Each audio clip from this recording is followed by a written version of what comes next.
Olá, sou o pastor Murilo e hoje vamos reiniciar o nosso bate-papo sobre a fé.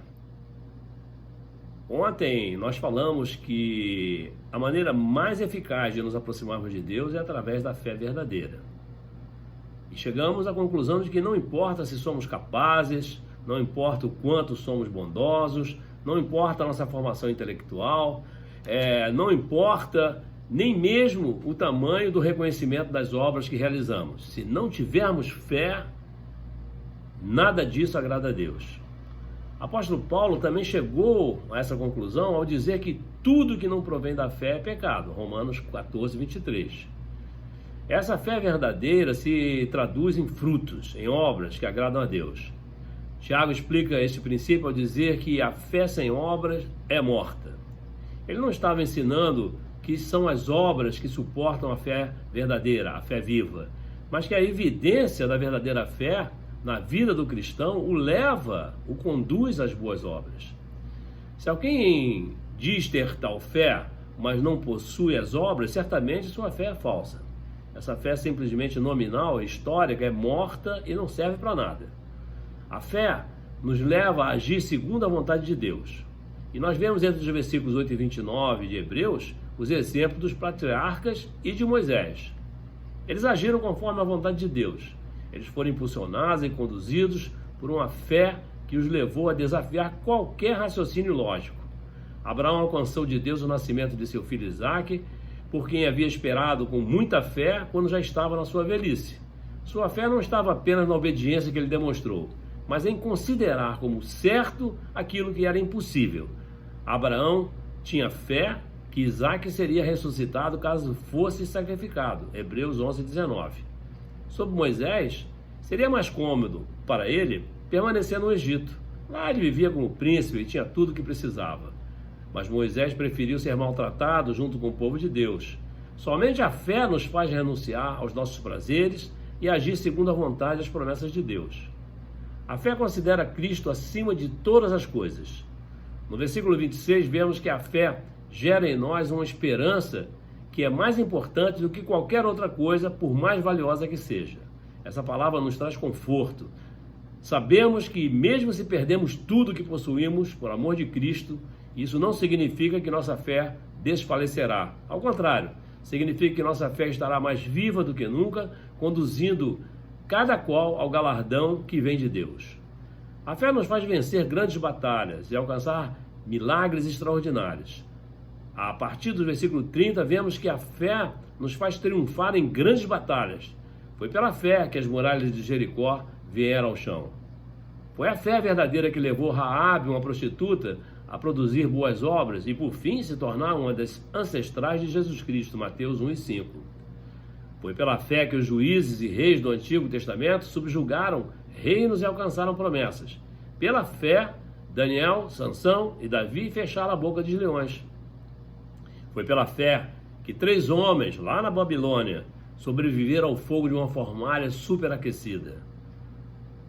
O versículo 35, também lembra que pela fé mulheres receberam seus mortos ressuscitados.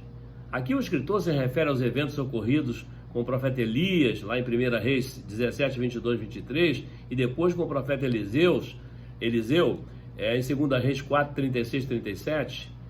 Através do ministério desses homens, pela fé, 2 pessoas foram trazidas novamente à vida pelo poder de Deus.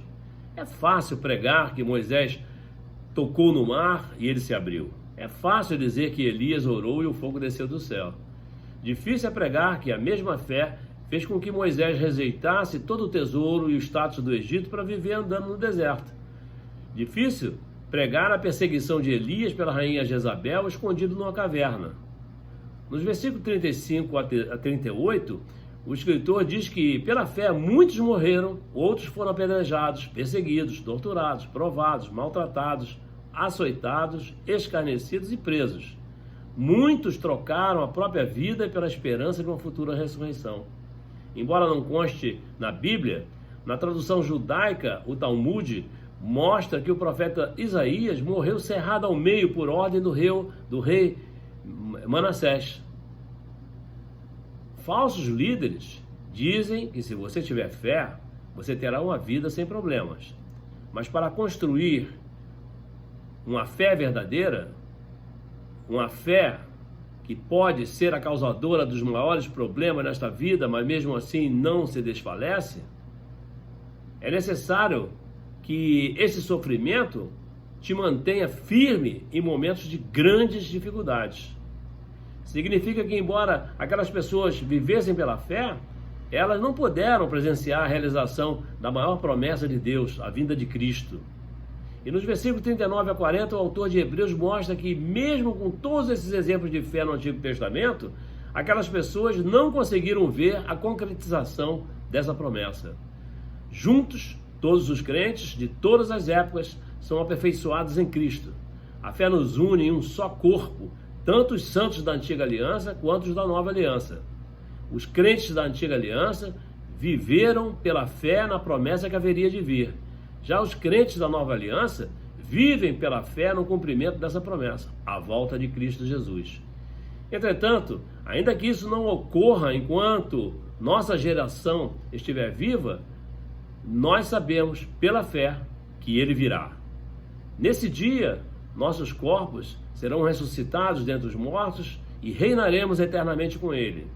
A fé se mantém firme, mesmo se não obtivermos nessa vida a concretização dessa promessa.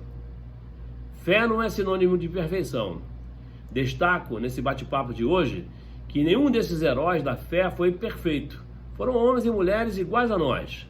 Todos eles estiveram sob os efeitos do pecado original em suas vidas, mas mesmo assim, mesmo com a natureza pecaminosa, o pecado não era o que os caracterizava. A fé é que os conduzia e amparava. Todos eram imperfeitos, mas a verdadeira fé os conduzia a um novo padrão de vida e os levou à santificação. Mesmo diante das nossas imperfeições, podemos reconhecer que a fé não é obra da carne, nem se origina nas nossas capacitações pessoais. A fé verdadeira é dom de Deus, como está em Efésios capítulo 2, versículo 8. E nesse bate-papo entendemos que a fé produz em nós a certeza das promessas de Deus e que podemos confiar no seu infinito poder. A fé não tem poder para mudar os projetos eternos do nosso Deus. A fé não se sobrepõe à soberania da vontade de Deus.